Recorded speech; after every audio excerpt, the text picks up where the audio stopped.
J'avais l'impression que avec les autres, on pourrait s'entendre. Et quand je dis on pourrait s'entendre, ça veut dire on peut aussi les racheter. Les leaders congolais de l'époque que les Belges, la presse belge appelait les modérés, ils n'étaient pas si modérés que ça, ils étaient surtout corruptibles. Avec Lumumba, c'était difficile. On avait l'impression qu'on ne pouvait pas lui faire entendre raison, qu'on ne pouvait pas l'acheter, le corrompre, parce que il avait son idée, il était assez idéaliste.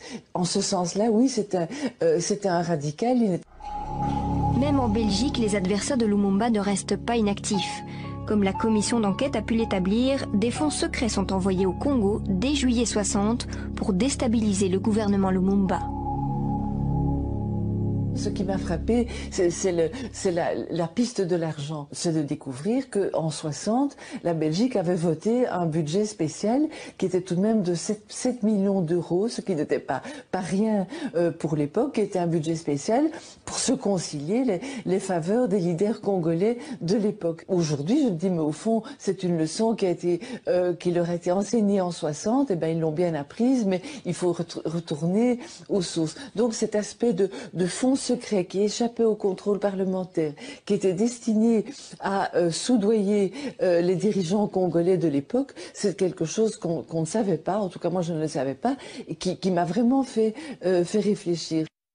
On nous attaque parce que nous ne voulons plus de suggestions. On nous attaque parce que les membres du gouvernement congolais sont des hommes honnêtes, qui n'acceptent pas la corruption. On a voulu nous acheter. On a voulu m'acheter moi-même, pas des millions. J'ai refusé, je n'accepterai pas un centime pour mon peuple. Et aujourd'hui, le gouvernement belge a mobilisé des fonds pour acheter des mécontents, des ingris, à travers le pays, qui jour par jour, dans les journaux, dans les presses, montent une campagne organisée contre le gouvernement, contre la nation. Des évêques abandonnent leur mission d'évangélisation pour s'ingérer dans les affaires de l'État.